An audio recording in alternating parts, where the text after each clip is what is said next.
Thursday night. Thursday, gorgeous, absolutely stunning, beautiful night here at Woodbine Mohawk Park, and we have 10 fantastic harness races in line for you tonight. Thank you very much to Shannon Sugar Doyle filling in tonight. Can't wait to hear the calls tonight there. One of my most favorite Sugar Doyle call was two horses went head to head right from the very beginning here in one race, and I think they both ended up getting picked off at the end, but only by a very, very small margin, and Sugar Doyle come up with a race no horse should have had to lose. I'll always remember that there. I thought that that was a very, very interesting kind of a call. So nice to have you in town tonight, Sugar.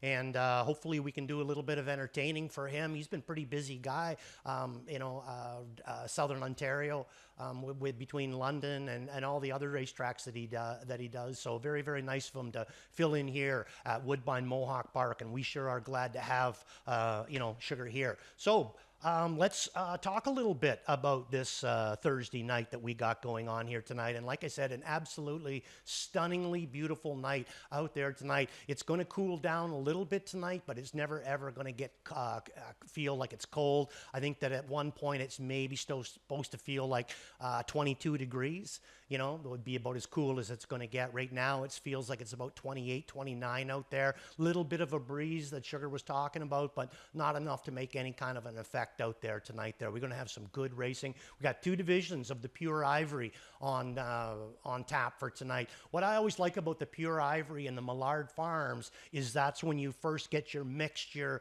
of Ontario sired and American sired horses. These are open contests here tonight. They're not basically Ontario sired only. So this is when you get to see just where King of the North or the Green Manalishis, where they stack up against the Chapter 7s and the Walners. They're all going to be put in together in here tonight. So always very, very interesting on these Pure Ivory, and I think tomorrow is the Millard Farms, I think. Tomorrow, and Greg Blanchard will be here tomorrow for you. So let's move on. Let's move on tonight. We have a 2-year-old stat board for you guys to take a look at in here. And that is going to be, here we go. Beautiful. Okay, so Louis Waugh, 2-year-old drivers, a minimum of 5 starts. And look at Louis Waugh, 4 for 15, just below 30%. Really, really cracking the wins out big time right now, Mr. Waugh. James McDonald, 3 for 17, but he's been doing a lot of traveling, as you can tell by that 17 number. That would be a lot higher, but boy, he's been all over the place, Mr. James McDonald, but we get him in here tonight. Jody Jameson, also 2 for 11, just below 20%. He's off to a really, really good start with the 2-year-old season. Tyler Jones also at 18.1%. Mark McDonald, 13.3. Mark has really been stoking things up lately. A lot more wins coming in the last 2 weeks for the Double M. And Scotty Young, 1 for 5 at 20%. Nice week for Scotty as well for these 2-year-olds. Okay, so that's how we're going to start the night off with our stats from the for the 2-year-old, for the drivers for the 2-year-olds, and let's move right on into race number 1 on this Thursday evening, and we're going to start this off on the trot. It's going to be 2-year-old fillies, non-winners of a race or 10,000, again on the trot. My Waples Watch is going to come along in this first leg of the $75,000 guaranteed pick 5. If you're looking to play along, this is where it all starts off. And my top pick in here is going to be the 5-horse Data Privacy. I'll be using this one up on top. This one comes from the Luke Blay Determination team up here. Going to have a small equipment changes sent in by Luke Blay.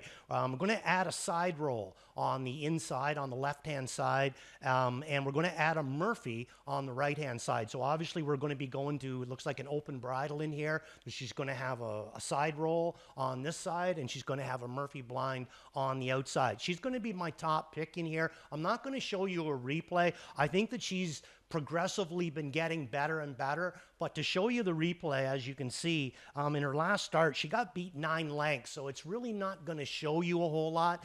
I think that there's a lot here. I've watched her race. I think that she's progressively getting better, but the big thing that I think is going to happen in here tonight is getting away from that rail. 2 starts in a row, she's been saddled with the inside. Once she gets away 4th, the last time she got away 7th in her actual only race, made good movement on the end of it. Now she gets away from it. I think in the middle of the gate, he's got options now.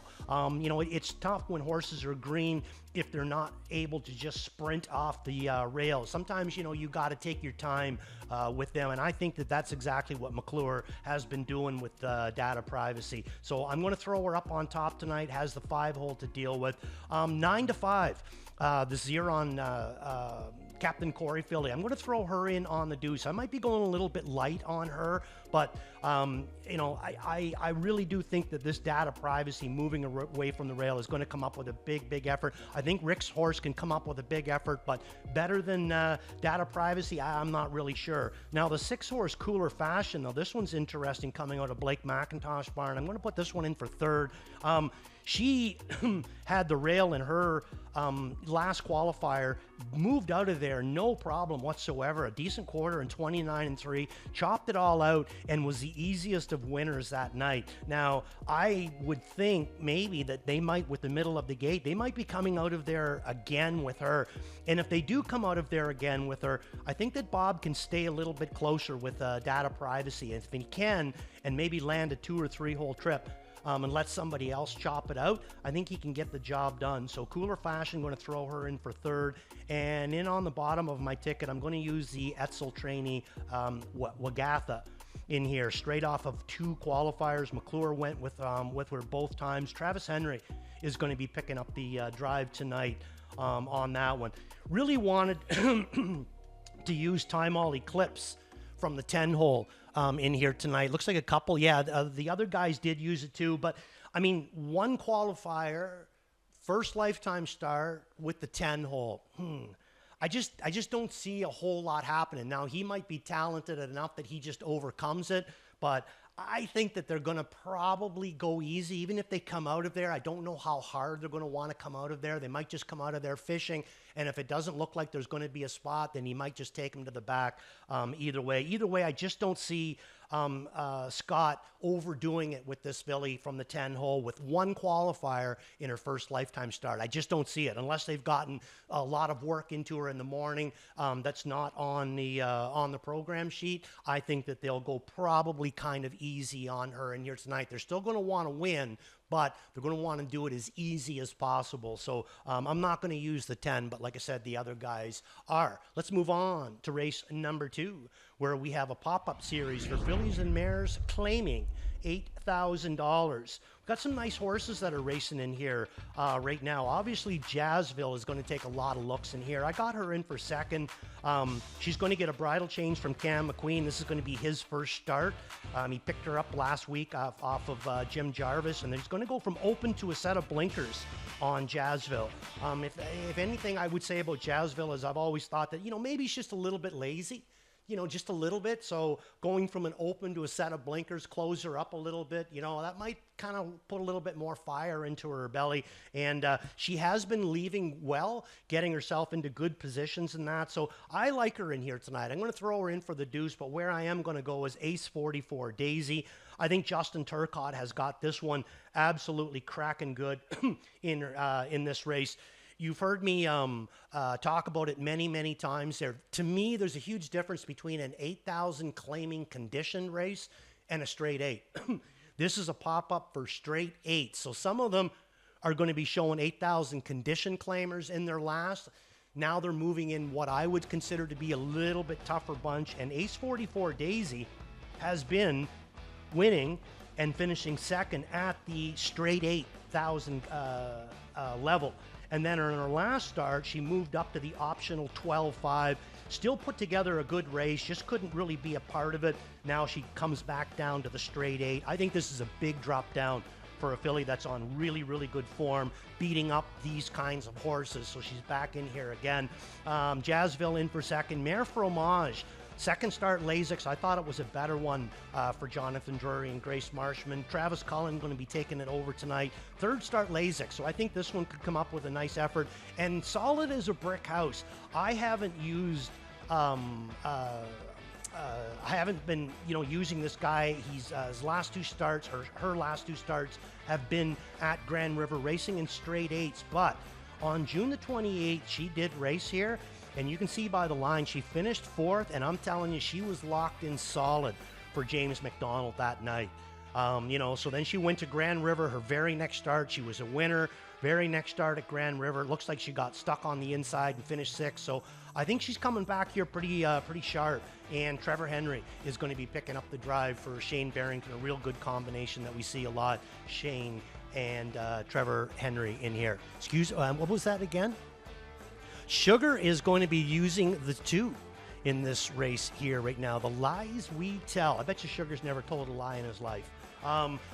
But this one going to be losing the Murphy blind tonight. They're going to take the Murphy blind off of the left-hand side. So maybe this one was running in a little bit on the half-mile tracks. Now she's coming to the big track. And trust me, that is a really, really good thing when trainers bring them back here to the big track. If you're stacked up on the inside like head poles, Murphy blinds, and you come back to a track with 2 big turns, only 2, and they're big, and that last turn is a mile track turn, you really need to think about peeling some of that equipment off, because what happens when they come here, they'll just go the other way. They'll just run away from it and move the other way. So I like the change that Roger Gebhardt is going to be using in here. And, let's take it. Let's look at it for what it is. Shannon Doyle using the lies we tell in this race, and he, is basically the guru of the area of Grand River, Hanover, and Clinton. So, you might want to give some serious props what Sugar has to say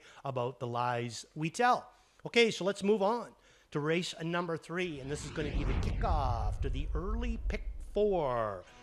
Nice field of horses here. 2-year-old fillies, non-winners of a race. One to me really, really stands out, and that's the Tony O'Sullivan train, Maracana Hanover. Only the one qualifier, and it was a good one.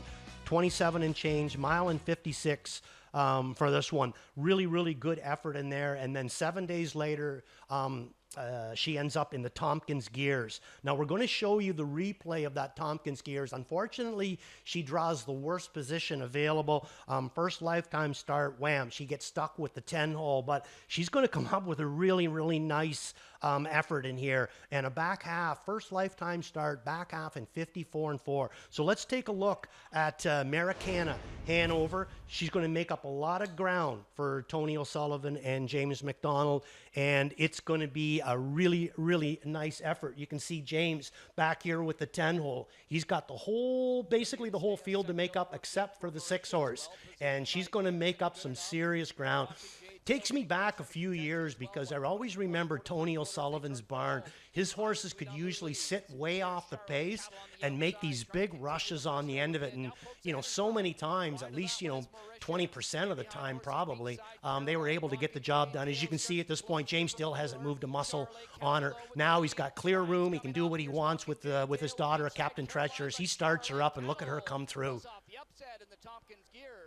Very, very well done in there. Nice run out, too. We're going to see he gets right up alongside of the winner. There you can see flashing alongside there, about 7 deep around that last turn. Look at the ears on her, too. It's a beautiful run out. She's not tired whatsoever. I would have to think that she's going to come into this race looking very, very sharp in here. But she's going to have to be, because she's got some Bearcats in against her in here.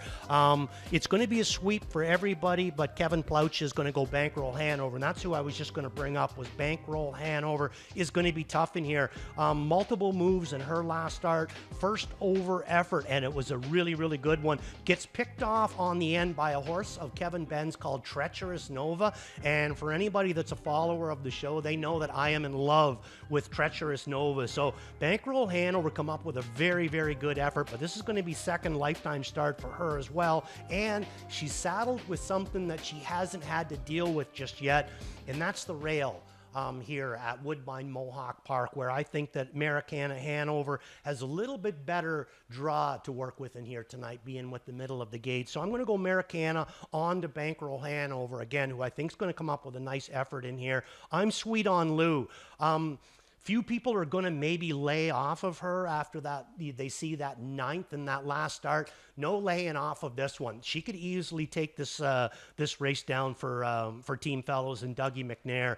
Her very first lifetime start, you can see she went to the front and she was run bad to the half in 56 and still gets the job done in 54 and win by 3. Not like staggering to the wire. She was still in control. And then she comes out her next start and unfortunately draws the 8-hole in the Tompkins skiers, takes a big part, could never really get into the race, end up making front at the half in 55 and 4, and then she gets a little bit tired. I mean, come on. Middle half in 56 and change, first quarter that she's parked in 28 from the 8-hole. I mean, and then she misses a little bit of time. So who's to say that maybe she didn't come out of that last race a little bit sick or just a little bit under the weather, where Kyle had to shut her down for a few days, give her some time, and now they got her back ready. So I don't think they're going to want to be tough on her, but I don't think they have to be tough on her. She has yet to receive a perfect trip, and yet she's still putting up these huge effort. What happens when she sees that perfect trip? And maybe that's going to be tonight. So if you're looking to play one down underneath,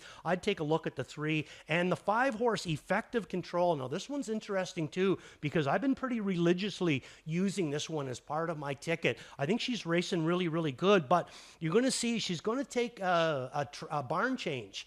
She has been in Dustin Jones's camp. She's going to be making her first start out of Scott McEnany's barn tonight, and she's going to pick up Trevor Henry, where Tyler Jones has been the only one to sit behind her so far. So I threw her down in on the bottom. I don't look at her as being more power than the 7, the 1, or the 3, but I do like to see a horse, when they first go into a new barn, sometimes you really want to make a big impact with them. She's got a good draw to work with. She's been racing good, so I'm going to throw her down in on the bottom. So my numbers in race number 3 are going to be 7, 1, 3, and 5. And remember, that is the kickoff to the opening leg of the pick 4. Let's move on to race number 4. And this is also going to be the kickoff. This is going to be the kickoff to the pick 6 tonight. But it's also going to be the first pure ivory elimination that we see tonight. And with these bumps in the purse is $25,000. That's a nice purse that they're going for in here.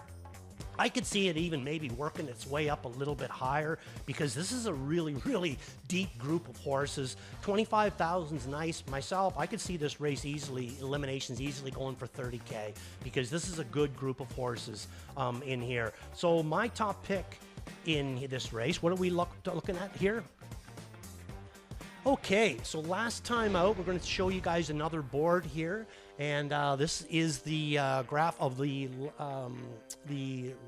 elimination, and it's going to be the mile time from their last time out. A lot of them, few of them in 55, a few of them in 2 minutes and change, but I thought Semia was live, first start Lasix, down on the inside, coming down up the inside, but not live enough that I would put her up on top. I think Treasure King in 55, that's eye-opening. Butte's Cabaret, that was about the easiest 57 and 4 that I've seen a 2-year-old trotting filly put on. And Cold Breeze, who shows so much ability. We have a scratch in this one. Producer Jason, Tic Tac Fashion, will not be with us tonight. The 8-horse. Oh, okay. Oh, that was a scratch in its last. Okay, there we go. Okay, so Cold Breeze, this is one that, it just, nothing's really worked out for her since she had that first win. It was a really good first over effort. And then her next start, she ends up taking, somewhat of a pretty tough trip. It was a first over effort on the outside, and she loses her shoes. you can see the broken equipment, only gets beat a half a length on the end of it. So I came back to her in her next start, but again, you know, a lot of multiple moves in that one, and I think it left her a little bit tired on the end of it. So I'm going to play against her, put her in for second. Buttes Cabaret, this one was tough to stay away from. I'm going to throw her in for third, but only had that one lifetime start so far. I think that time's got to come down. Samea, first start Lasix for her in a gold. I thought it was good. She was trapped down in on the rail. By the time Bobby shook her loose, it was a little bit too late, but I'm not 100% sure if she was going to get there anyway. I thought she raced better, but I'm not going to say that she was, you know, running, you know, screaming for room or anything. Emma Dale used her in her last race, and I won't be using her in here tonight. So let's get on to my top pick in here, and that's going to be Treasure King. This is a daughter of King of the North coming out of the Jameson camp. She was a winner in her last. I thought the first gold where she finished fifth, I thought she had lots of go that one. She comes back out, 18 days later and comes up with a nice win. So let's take a look at the win for Treasure King. And I thought that this was a really nice job done by Jody Jameson in this one as well. You know, he sits back, stays out of all the problems. They end up going down to the half in 57-2 and going a mile in 55-2. So the first half was quicker than the back half. And this is what I mean. He stayed out of all of this. And when he makes his move, it's a good one. She's got some serious go. And, you know, he's too wide with her now, but he's not going to think anything about peeling this one 3 deep. Now, the one that runs, I think, was Verily, who I had up on top. I mean, that's a big oop right there because, she was the favorite. Looked like she could come back and double up in the goals. But look at Jody here with this one. I mean, he finally asks her here. This is the first time he really asked her on the end of it, and she flashes right on by and ends up getting the job done in here. So I thought it was a nice effort in there. She's going to be in some tough horses in this race in here tonight. But again, 2 down when he raced her down in amongst them, she was live as can be. The way that he raced her last week, she was live on the end of it. If he doesn't do anything overboard with her early on, seems like she's got a heck of a nice kick. Maybe we're looking at another Stormont Beautiful or something like that. Anyway, 3 starts this year and already a winner at the gold level. So Treasure King, I'm going to come back to her. Garnett's going to go Buttes Cabaret, and Kevin Ploucha going to go Emma Dale. It's risky, but it's not risky. She really is racing very, very good right now, and maybe this step up for her and against these gold contenders, maybe it won't be as big of a step as what I'm looking at. Garnett's not going to even use Cold Breeze. The rest of us are, but he is staying away from Cold Breeze in here.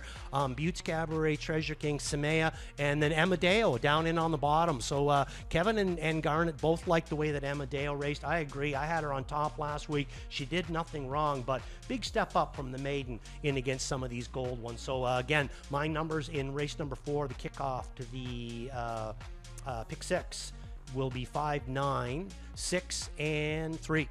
And let's move on to race number 5. Back on the trot. We're going to stay with the trotters right now. 4-year-olds and younger, non-winners of a race, or 10-5 or less. 2 races. So little conditions if you want to take a look at them up in there. I really like the way that Monkey Talk raced in the last. I thought this one was very, very live on the end of it. One of the livest I've seen this one on the end of it, since they've been racing this one. But not going to be with us in here tonight. Monkey Talk and Banks a Million, who made a huge move out of the 9-hole last week for driver Mike Whalen. They're not going to be with us in here tonight. Now, Monkey Talk I had in for second, so that is going to affect me a little bit, but it's not going to affect my top pick in here, and my top pick in here is going to be Machete for Louis Waugh and Brian Peterson. This one you can see 2 starts ago, making its first start here, sat third, made a move around the last turn, and finished second, only beat a neck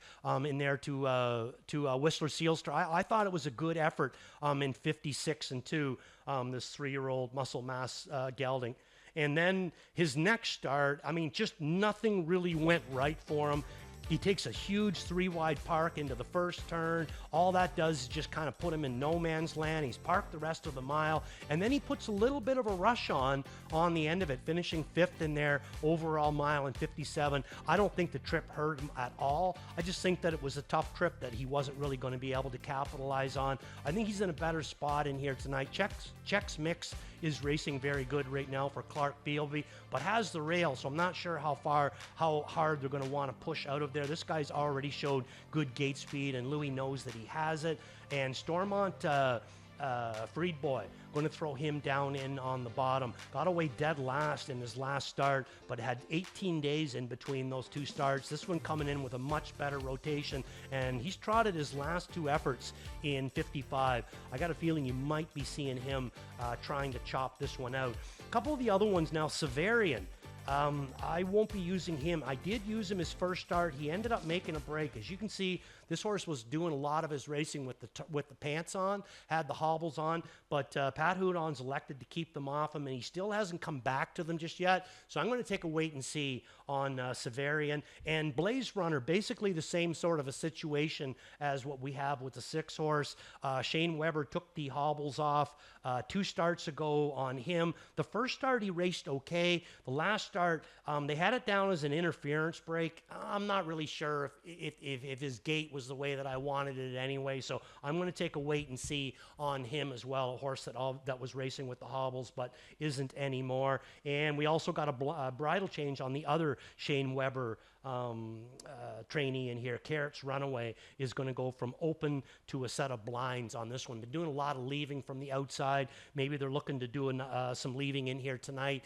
He'll have the 7-hole with the 2 scratches, but to me, I think that maybe he needs one from off the pace, so I'm not really sure where they're going to go from the opens to blinkers, if they're just trying to keep him quiet, or if they're trying to light him up a little bit. Either way, I'm going to take a wait and see on the 9 horse in there. Okay, we race number 2. We have a scratch, and that is going to be the 1 horse, Miss Sophia Rose, for Jake Roberts and Daryl Thiessen. Won't be with us tonight, so might want to go through your picks again. So the 2-1 will not be with us tonight. Race 2, number 1, Miss Sophia Rose. Okay, so let's take a look at race number 6 here. 2 horses that I think kind of stand out in this race is the 2 and the 4. Missy Rocks has won her last 2 starts in a row. Her last start here, she was the easiest of winners for Daryl Thiessen and Pam Forgy. Pam Forgy, when she brings her horses to town, you got to take a second look at them. She always puts up really, really nice numbers. I thought this one was the best in that division, but it was an 8,000 claiming condition. Now she's going to move right into the straight 8s. I mean, she's raced in them before. You can see on July the 13th, she raced in a straight 8,000 claimer, finished 4th, had some good movement on the end of it, and then at Clinton, 2 down, it looks like an 8,000 straight 8,000 claimer stake there, and she was able to get the win. So Missy Rocks, I mean, this free-legged pacer, I don't think she's far away from getting the job done in here anyway. She's got a good post, her form is good. I'm going to throw her in for the deuce, but where I'm going to go is Little Moments for Nat Elliott. This one's been racing more or less the same kinds of classes as Missy Rocks on the B tracks. She also has been racing very well, but that last start, she down in Clinton, she went into a 10,000 claiming condition. Again, with the condition on the end of it, doesn't mean that it's going to be as tough as a straight 10,000 claimer, but it's probably going to be just as tough as a straight 8,000 claimer, and she was able to get the job done. So Nat Elliott bringing this one here in really, really good form. So I'm going to go 4-2 in race number 6, this kickoff to the late pick 5, and then on the bottom, I'm going to go Zip Past in for 3rd. This one's kind of interesting. Going to be first start Jared Mann.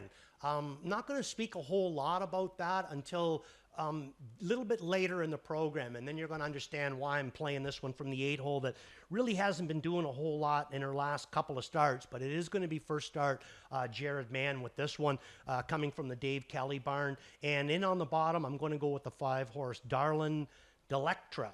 for Robbie Reed, James McDonald picking this one up.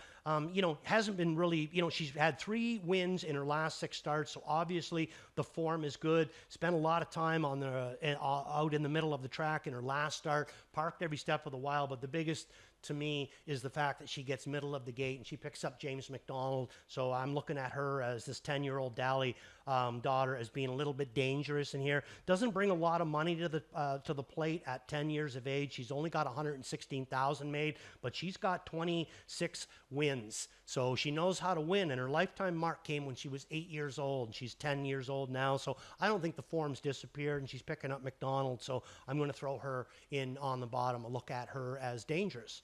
Let's move on to race number 7, and this is going to be the second division of the Pure Ivory for 2-year-old trotting fillies in this contest. I'm going to start on the bottom of my pick. So Stocks and Bonds is where I'm going to go in on the bottom, and I like all these these picks in here. I think that they're all really, really good horses on good form. But you can only pick 4. So Stocks and Bonds, I thought it was a great first over effort in her win that she had. And then Rick was kind enough to come out a few days ago and put a nice little tightener under her belt in 57-1. Multiple moves in there too. It wasn't just some pylon slide up there. So I think Stocks and Bonds is really, really on her form, but she does draw the rail. Not really sure how that is going to, she's going to like that. We see another graph coming up now as well. This is the mile times from their last races. As you can see, Major Contender is a winner in that category in 54-4. But again, we got quite a few horses in 55. 1, 2, 3, 4 other ones that are trotting already in 55. Where these 2-year-olds find this speed at this early age, I have no idea. In for third, I'm going to use Northern Song. This one was huge on the end of it in her last start. 2 golds so far. This one's raced. The first one was a good 4th, and then the last one, McClure comes back again and finishes 3rd. And look at the odds on that one, 24-1, and a good 3rd too. Made up ground the whole way. Last quarter in 27-4. Unfortunately, though, she does draw that outside post. I'm not really sure how he's going to be able to lay this down tonight, so I threw her in for 3rd. In for 2nd, I got Major Contender. In this one, she was fantastic on end in her last. Jody again did a great job with this one as well. Sat last, stayed out of everything. They go down to the half in 57-1. They come a back half in 57-3. So again, quick first half and a little bit slower on the back half, and he read it right because he stayed way away from all that, made a big move on the end of it, and was able to pick up the gold victory in 54. She's going to be tough. She's really good right now. This daughter of King of the North. And in for top, and the replay that we're going to show you in this race is Song from Heaven. This one's coming out of the Blake McIntosh camp. Dougie went with her first couple of starts, ended up finishing 5th with her in her first gold, and then Tyler Borth ends up picking her up in the gold. And where I like is Blake went to the trotting hobbles in that first gold, and look at the effort there. So we have the replay of Song from Heaven. So let's take a look at Song from Heaven coming out of the Blake McIntosh camp. Tyler Borth coming back to drive this one. Another one went off at big odds, 16-1, had the rail to work with, and ends up coming up with a very, very nice effort. So let's take a look at Song from Heaven in here. And if I'm not mistaken, I think he just has the bellies on her, the belly hobbles. Not that it's a big deal, but I just find that usually when they go to bellies, it just means that they really don't need them that bad. They're just on the fringe, At this point, Tyler hasn't asked. Now he asks. And let's see if she's got any pop on the end of it. That's a pretty nice horse that Mark gets out alongside of him with too, but I think she outdrags this one. Yeah. Nice effort on this one. Keeps coming forward. I'm going to throw her up on top in here. Jody's going to be tough to beat in here. If he comes out of there, if he races her from off the pace, then she maybe is going to be a little bit easier. You're only going to be able to do that, sit last and go around the whole field so many times, because each time that you do that, each race, the rest of them are getting stronger and stronger. And guess what? 55 is not going to mean that much. In another week or two, we're going to see these ones trotting in 53. So at some point, I think he is going to have to keep her a little bit close. But she's going to be a sweep for everybody. I'm going to play against her, like I said, with Song from Heaven. But pretty well other than that, I think it's pretty well formful. Garnet going to throw our Rosie in with in with his picks. And yeah, other than that, it's pretty well formful. Pretty well all the same numbers we're on in race number 7. So let's move on to race number 8. This one's an interesting race. Now, if you look at Southwind Russian, who I have in for third, the last time that he was in this non-winners of 1,000, go 3 starts down to July the 10th, and look what he did.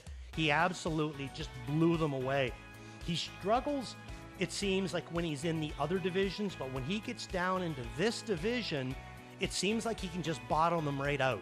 So I'm going to go with him in here. Now, what I find interesting with I'm not going to go. I'm going to play against Southwind Russian in here, and the big reason is you see a couple of times that he's gone to the gate and he's made breaks, and a couple of times he's gone to the gate on the run, but Stefan's been able to get him back onto the trot just as the gate starts to pick up speed. I'm thinking one of these times it might not work for him, and you can see his last start, it's the rail, it's tricky, but he made a break coming out of there.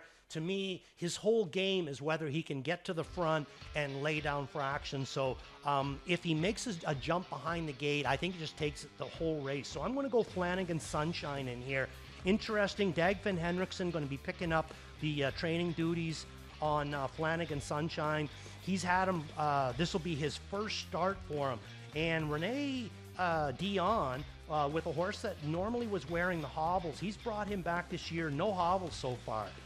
First start, no issues. It was a decent one. And look who he was in against, Eurobank and over Seismic Step. Then his next start, he ends up making a break. Again, no hobbles. Now he ends up in Dagfinn Henriksen barn, who is basically a trotting specialist. Maybe that's why they have him over here. Maybe they're thinking that, you know, he might be able to tinker with his shoes a little bit and get him trotting a little bit cleaner. Either way, I think he brings a lot. When you look at the horses that he's been competing against, and then look at the horses that the rest of these have been competing against, I think that this one stands out. If Dagfinn can get him on his game, and we've seen this before from Dagfinn Henriksen, getting a trotter first time, then I think that Flanagan Sunshine is much the best in here.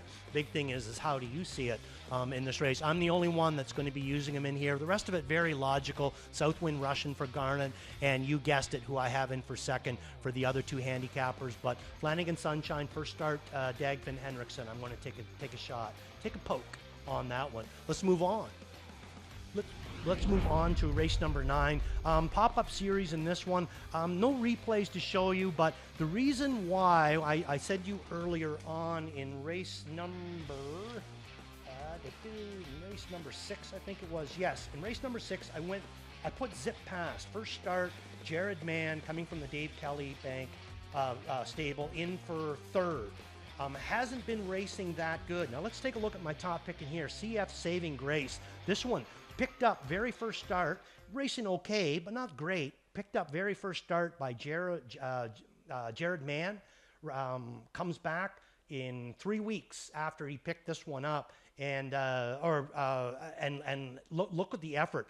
Down the road winner in 54 by 8.5 lengths. So same connections. Same, going into this barn, big effort first time for Jared Mann. I'm going to throw this one back in for second, but it makes me wonder what the other first time Jared Mann's going to do coming from the Dave Kelly barn as well. So just kind of makes you go, Let's move on to race number 10. In this one, my top pick in here, this race to kick off the Jackpot High Five, which we have a $59,000 plus carryover, going to be used to seed that money tonight. Is going to be my top pick in here.